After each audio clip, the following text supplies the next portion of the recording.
Hidma issue జరిగిన తర్వాత చాలామంది పౌర హక్కుల సంఘం వాళ్ళు కావచ్చు, లేకపోతే బయటకు వచ్చినటువంటి కొంతమంది మాజీ మావోయిస్టు నాయకులు ఉంటారు కదా, వాళ్ళందరూ ఆ రోజు నుంచి చాలా రోజుల నుంచి చెప్తూ ఉన్నారు, అది అసలు ఎన్కౌంటర్ కాదు, తీసుకొని పోయి చంపేసిర్రు అనేలాగా వాళ్ళందరూ మాట్లాడారు ఆ రోజు నుంచి. అయితే హిడ్మా, ఆయన భార్య, ఆయనతో పాటు ఇంకొక నలుగురిని ఎన్కౌంటర్లో చనిపోయిర్రు అని ఏపీ పోలీసులు ప్రకటించారు. మారేడుమిల్లి దగ్గర హిడ్మాని పట్టుకున్నాము అని, ఆ జరిగిన కాల్పులలో హిడ్మా, ఆయన భార్య, ఇంకా కొంతమంది చనిపోయిర్రు అని పోలీసులు ప్రకటించిన తర్వాతే చాలా పెద్ద ఎత్తున చాలామంది అది అసలు ఎన్కౌంటర్ కాదు అనేది మాట్లాడారు. ఎందుకంటే హిడ్మా గురించి తెలిసినోళ్ళు, లేకపోతే ఆ ఉద్యమాలలో పనిచేసి వచ్చినోళ్ళు, పౌర హక్కుల నాయకులు కూడా కావచ్చు.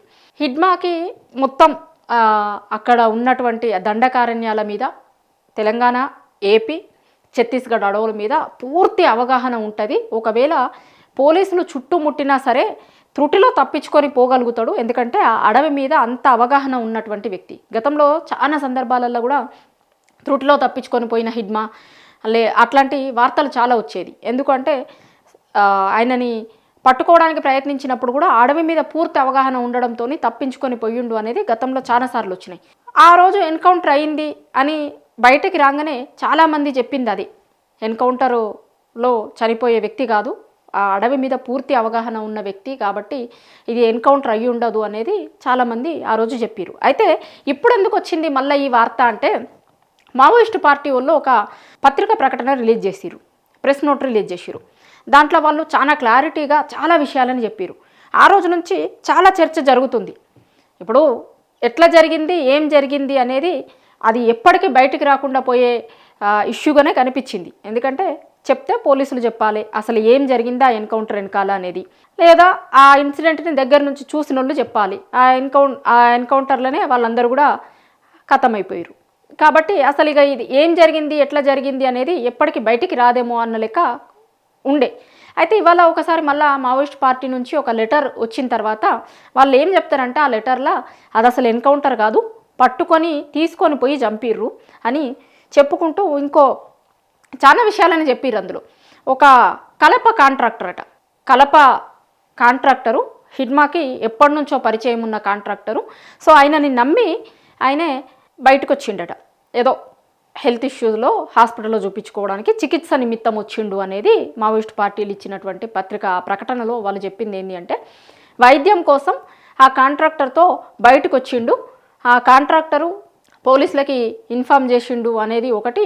ఇంకొక వ్యక్తి మావోయిస్టు పార్టీలోనే ఉన్న ఒక అతను బయటకు వచ్చేసిండట. సో ఆయన ఇచ్చిన ఇన్ఫర్మేషన్తో హిడ్మాన్ పోలీసులు ఈజీగా పట్టుకోగలిగిర్రు అనేది మావోయిస్టు పార్టీ రిలీజ్ చేసిన లెటర్లో వాళ్ళు చెప్తారు.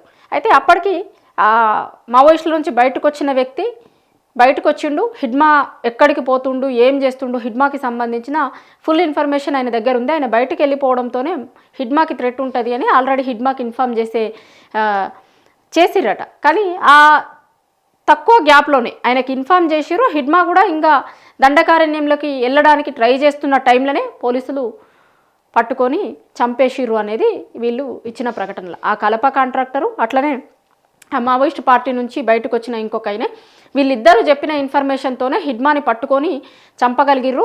ఒకవేళ దండకారణ్యంలో ఉంటే కనుక హిడ్మా దొరకకపోతుండే. హాస్పిటల్ కోసమని, ఆయన చికిత్స కోసమని బయటకు వచ్చిండు కాబట్టి ఆయన భార్య, ఇంకొక కొంతమంది ఆయన రక్షణ కోసమని, ఇప్పుడు మనం ఆ రోజు కూడా చెప్పుకున్నాం, కొంతమందితో మాట్లాడినప్పుడు వాళ్ళు చెప్పారు కదా, ఆయన రక్షణ కోసమని ఎప్పుడు ఒక వలయం ఉంటుంది ఆయన కోసమని. సో ఆయన రక్షణ కోసమని వాళ్ళు కూడా బయటకు వచ్చిరట ఆయనతో పాటు. ఫస్ట్ హిడ్మా వచ్చిండు, వాళ్ళ భార్య వచ్చింది, దాని తర్వాత ఆయన రక్షణ కోసమని కొంతమంది వచ్చిన వాళ్ళు. ఇప్పుడు ఆ రోజు హిడ్మా ఎన్కౌంటరు, టెక్శంకర్ ఎన్కౌంటర్ జరిగిన తర్వాత అపార్ట్మెంట్లలో మావోయిస్టులు ఉన్నారు అనే ఇన్ఫర్మేషన్తో పోలీసులు వాళ్ళందరిని అదుపులోకి తీసుకున్నారు అని అప్పుడు మనం వార్తలు విన్నాం కదా. వాళ్ళు కూడా హిడ్మాకి రక్షణ కోసం బయటకు వచ్చిన వాళ్ళట. వాళ్ళంతా దండకారణ్యాన్ని వదిలి మైదానంలోకి రావడం వల్ల దొరికిపోయిర్రు. అట్లనే ఆ కలప కాంట్రాక్టర్ ఆయనని చాలా ఎక్కువ నమ్మేటోడట గతంలో. చాలా రోజుల నుంచి అంత నమ్మకమైన వ్యక్తులైతేనే నమ్మి బయటకు వస్తారు కదా. సో ఆయనతో పాటు బయటకు వచ్చి చికిత్స కోసం బయటకు వచ్చినప్పుడు ఆయన ప్లస్ అంతకుముందు మావోయిస్టులో నుంచి బయటకు వచ్చిన ఆయన, వీళ్ళిద్దరు ఇచ్చిన ఇన్ఫర్మేషన్తో హిడ్మా ఆయన భార్య ఇంకా కొంతమంది మావోయిస్టులు చనిపోయిర్రు, అది ఎన్కౌంటర్ కాదు, తీసుకొని పోయి కాల్చి చంపిర్రు, పలానా డేట్ రోజు తీసుకొని పోయి అది ఎన్కౌంటర్గా చూపిస్తున్నారు పోలీసులు అనేది మావోయిస్ట్ పార్టీలో ఒక లెటర్ రిలీజ్ చేసిర్రు. దాంట్లో ఇంకొకటి కూడా ఆ దేవ్జీ ఏదో ఇచ్చిన ఇన్ఫర్మేషన్తో నన్ను పట్టుకున్నారు అనేది కొన్ని రోజులు చర్చ జరిగింది. సో అట్లాంటిది ఏమీ లేదు, దేవ్జీ చెప్పలేదు, ఎవరు చెప్పలేదు పోలీసులకు ఇన్ఫర్మేషన్. ఈ మావోయిస్ట్ పార్టీ నుంచి బయటకు వచ్చిన ఒక అతను ఆ కాంట్రాక్టర్ ఎవరినైతే నమ్మి హిడ్మా బయటకు వచ్చిండో చికిత్స కోసమని, సో వాళ్ళిద్దరు చేసిన దాంతో ఆయన దొరికిపోవాల్సి వచ్చింది, అది ఎన్కౌంటర్ కాదు, కాల్చి చంపిర్రు అనేది మావోయిస్టు పార్టీలు ఒక ప్రకటన రిలీజ్ చేసిర్రు. చాలామందికి ఉన్న అనుమానం, మావోయిస్టు సానుభూతి పరులు చాలామంది బయట చాలా రోజుల నుంచి ఆ ఎన్కౌంటర్ జరిగిన రోజు నుంచే చెప్తున్నారు. కాకపోతే ఏంది అంటే అసలు ఏంది, ఎట్లా ఇన్ఫర్మేషన్ వచ్చింది, ఏం జరిగింది ఎగ్జాక్ట్లీ అనేది అందరికీ రకరకాల ఊహాగానాలు తప్పించి ఏమీ లేవు. కానీ ఇవాళ ఒకసారి ఆ లెటర్ బయటికి రావడంతో, ఓ పత్రిక ప్రకటన రావడంతో, ఓహో ఇది జరిగి ఉంటుంది, ఇట్లా తీసుకొని వచ్చి ఇట్లా జరిగిందా, ఇదంతా ఆ ఇన్సిడెంట్ ఇట్లా జరిగింది అనేది ఆ మావోయిస్టు పార్టీలు రాసిన లెటర్తోని బయటకు వచ్చింది. అది ఎన్కౌంటర్ కాదు అనేది మావోయిస్టు పార్టీల వర్షన్గా ఉంది.